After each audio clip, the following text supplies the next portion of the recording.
এবং আজকে যে আমাদের শালিকার যে দুটো শক্তিশালী টিম, একদিকে শতকারী আর একদিকে আছে শালিকা ইউনিয়ন, প্রত্যেকেই তাদের যোগ্যতার প্রমাণ রেখে গ্রুপ পর্ব থেকে আজকে ফাইনালে উঠে আসছে। আমরা আশা করি যে শালিকায় যে খেলার বা একটা ধারাবাহিকতা বা মানুষের ভিতরে যে আগ্রহ উৎসাহ আছে সেই ধারাবাহিকতা অব্যাহত থাকবে এবং এইটার মাধ্যমে খেলাধুলার মাধ্যমে মানুষের শারীরিক এবং মানসিক প্রশান্তির যে বিষয়টা, আপনারা জানেন যে আমাদের প্রতিটা দিন মানুষ সেই গ্রামের সেই সংস্কৃতি থেকে বেরিয়ে আসছে, সবাই কর্মবিমুখ হয়ে পড়ছে, অনেকে এখন আর অধিক পরিশ্রম করতে চায় না। খেলাধুলা কিন্তু আপনার একটা শারীরিক পরিশ্রমের একটা বড় অংশ। আপনি যদি শরীর সুস্থ রাখতে চান, মন সুস্থ রাখতে চান, খেলাধুলার কিন্তু কোনো বিকল্প নাই।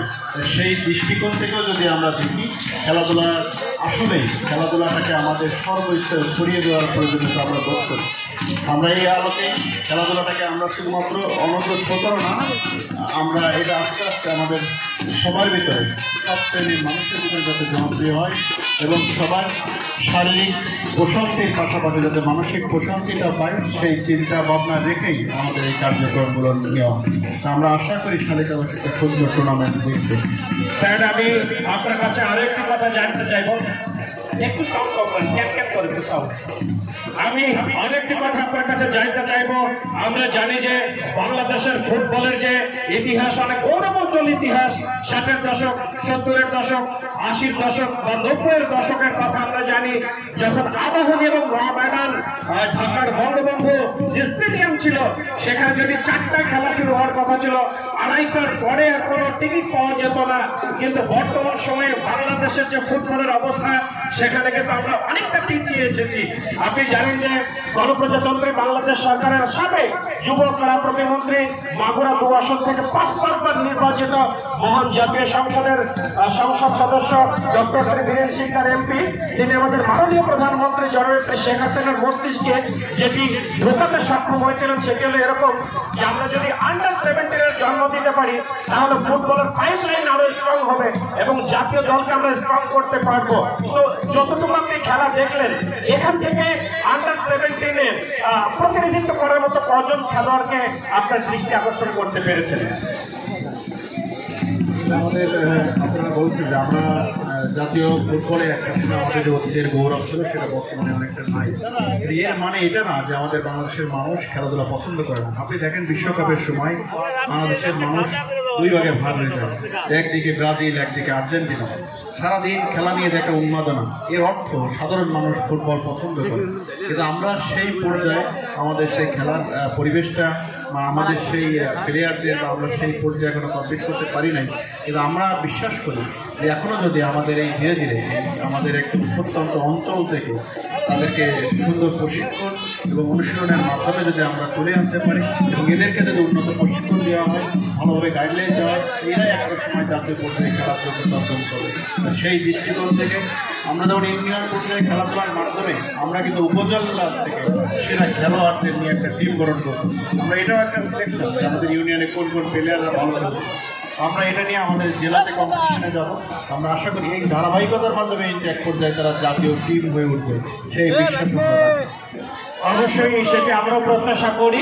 মাগুরার যে ফুটবলের ইতিহাস আপনারা জানেন যে গৌরবোজ্জ্বল ইতিহাস, আজি মুকুল, নাজমুল হাসান লবণ, অরূপ বৈদ্য, আমরা মিন্টু শেখের কথা জানি, একই সাথে আমরা যদি মেহেদী হাসান উজ্জ্বলের কথা বলি তারাও কিন্তু জাতীয় দলের হয়ে প্রতিনিধিত্ব করেছে।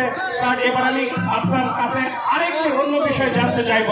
আপনি যখন শালিকা উপজেলার প্রশাসনিক কর্মকর্তা হিসেবে দায়িত্বভার গ্রহণ করেছেন, দায়িত্বভার গ্রহণ করার পরপরই আমরা দেখেছি যে 1971 পরবর্তী যে প্রজন্ম তাদের সামনে আপনি ঐতিহাসিক 7 মার্চের যে বিষয়টি উপস্থাপন করেছেন, এরপরে সম্রাট আকবরের আমল থেকে শুরু হওয়া যে 1 বৈশাখ, সেটাকে আপনি 3 দিন ব্যাপী শালিকা উপজেলাবাসীর কাছে একেবারে গ্রাম বাংলার যে ঐতিহ্য, সেই ঐতিহ্যগুলো সুন্দর করে উপস্থাপন করার চেষ্টা করে একেবারে শুধুমাত্র শালিকাবাসী তো নয়, সারা মাগুরা জেলা, শুধু মাগুরা জেলায় তো নয়, খুলনা বিভাগ, আবার মনে হয় শুধু খুলনা বিভাগ নয়, সারা বাংলাদেশে এক অনন্য নজির আপনি স্থাপন করতে সক্ষম হয়েছেন।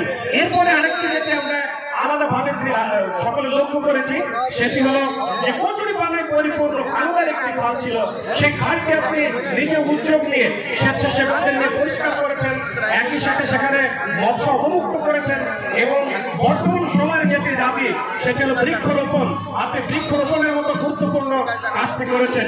এইরকম সৃজনশীল বা এক্সেপশনাল যে থিঙ্কিং আপনার মস্তিষ্কে কিভাবে আসে এবং আপনার এই শালিকাবাসীর জন্য আলাদা করে আর কি কি চিন্তা চেতনা আছে?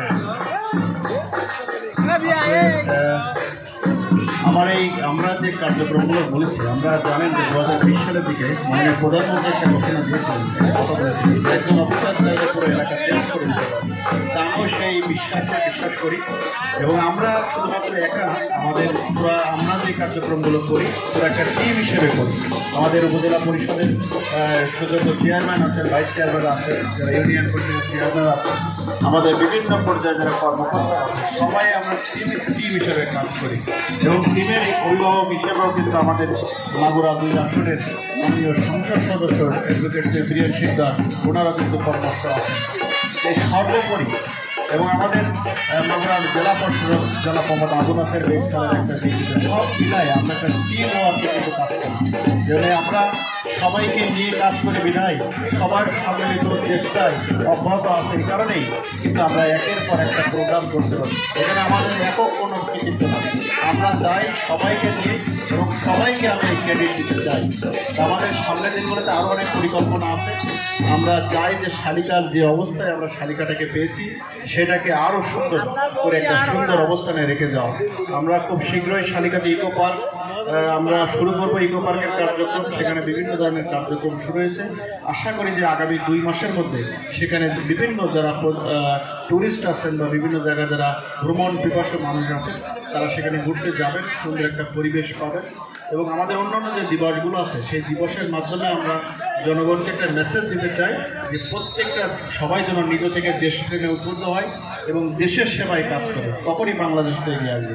ধন্যবাদ। অনেক অনেক ধন্যবাদ জনাব হরিকৃষ্ণ অধিকারী, সম্মানিত উপজেলা নির্বাহী অফিসার তথা আজকের অনুষ্ঠানের সম্মানিত সভাপতি তথা উপজেলা ক্রীড়া সংস্থার সম্মানিত সভাপতি, আপনার সুচিন্তিত এবং মূল্যবান মতামত দেওয়ার জন্য।